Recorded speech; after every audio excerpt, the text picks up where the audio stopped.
Ramdam din ang pinsala ng bagyo sa iba pang parte ng Rizal. Update na dito sa lugar namin, umapaw na yung sapa, mga idol!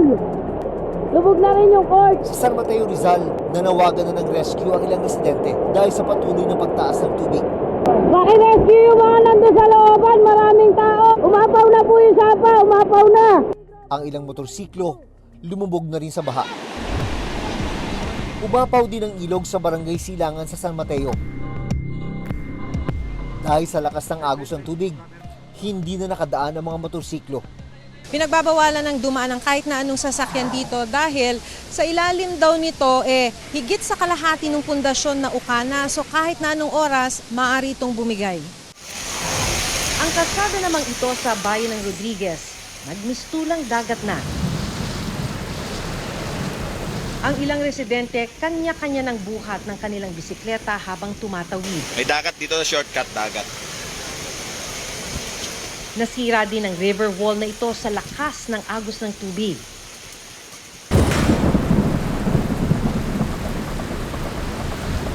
Sa paghagupit ng Bagyong Enteng, isang probinsya ng Rizal sa pinaka-naapektuhan. Sa katunayan, 10 sa 13 bayan ng Rizal ang lumubog sa baha, ayon sa National Disaster Risk Reduction and Management Council o NDRRMC. Kung tutuusin, hindi ito ang unang beses na nangyari ito.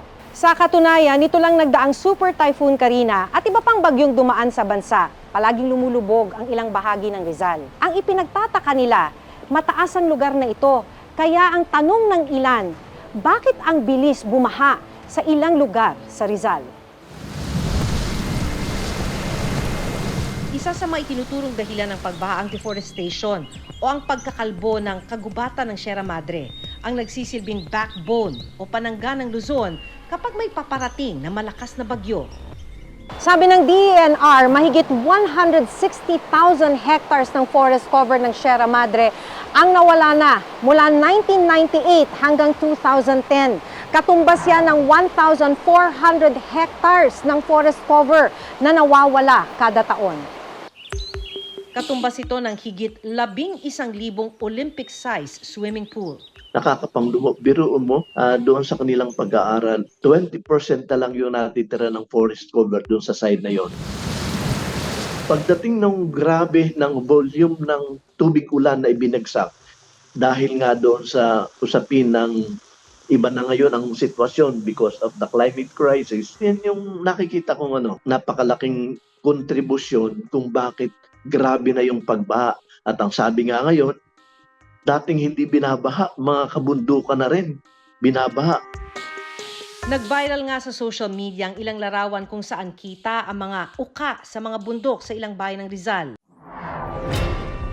Kapag sinuring mabuti, mga quarrying site at mga dinidevelop na residential area o mga subdivision ito sa probinsya. Kung puputulin mo lahat ng puno at ma-expose yan from interventions kagaya ng quarrying or clearing for subdivision, siyempre mababawasan yung tree cover at yung capacity ng upper watershed areas, catch basin areas. Capacity niya para ma-absorb yung stormwater at siyempre bibilis yung pag-agos ng tubig baha sa creeks and river system. Sa datos ng Mines and Geosciences Bureau, 12 kumpanya ang may mineral processing permit. 11 ang nasa bayan ng Rodriguez, ang isa naman ay nasa Antipolo City. Nakapanayam namin ang alkalde ng Rodriguez Rizal at inalam ang posisyon niya sa nangyayaring quarrying operation sa kanilang bayan. Ako kasi, as a Montalbeño, siyempre gusto ko na wala. Wala yan. Ako, on my part personally, ang dapat nating kalapangin dito ay the national level kasi pinasara na nga dati yan eh. Pero ang nakiusap din na yung national nga dahil wala nang pagkukuhaan ng mga aggregates. Dito sa Montalba kinukuha karamihan eh. Kaya yung hirap talaga, we have to sacrifice something in favor of the other. Sinulatan din daw nila ang Department of Environment and Natural Resources o DENR para ipatigil ang lahat ng quarry operation sa Rodriguez.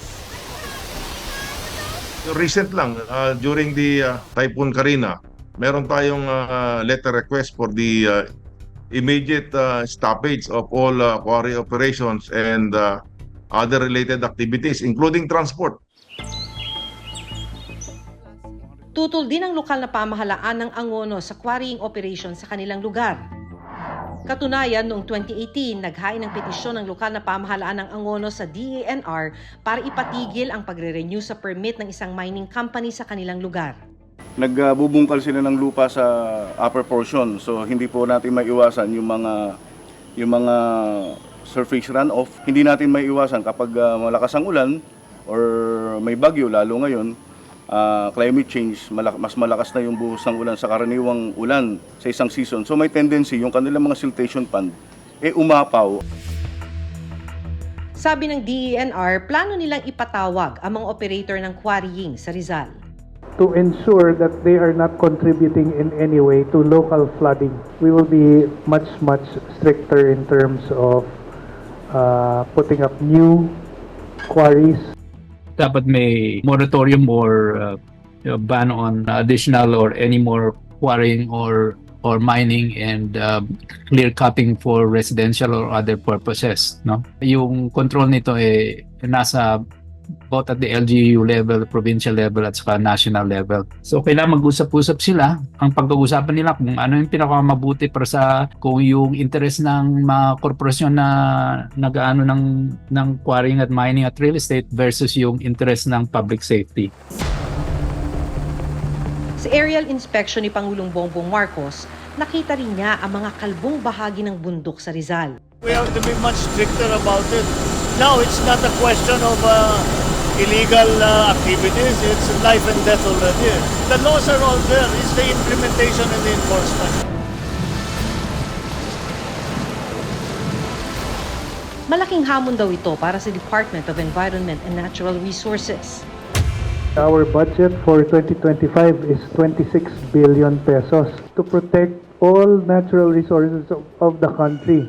For DNR, we have a lot to learn. Not because we have incompetent people in DNR, but because konting pasensya, but we are protecting 30 million hectares, 7 million of which are forest lands. Ang mga kagubatan at kabundukan ang nagsisilbing pananggasanan natin laban sa malalakas na bagyo. Pero dahil sa mga kapabayaan at pagsirang ginagawa rito, maging mga bulubunduking lugar, lumulubog na. So, nandito kami sa third floor ng ate ko kasi yung bubong ko, ayan, lubog na. San Luis, Antipolo City, pa-rescue please. Ang masaklap, may mga buhay na nawawala. Sabi ng gobyerno, bilyong piso ang ginagastos para mapigilan ang malawakang pagbaha. Pero ang tanong, bakit hindi pa rin napipigilan ang paglubog sa bansa?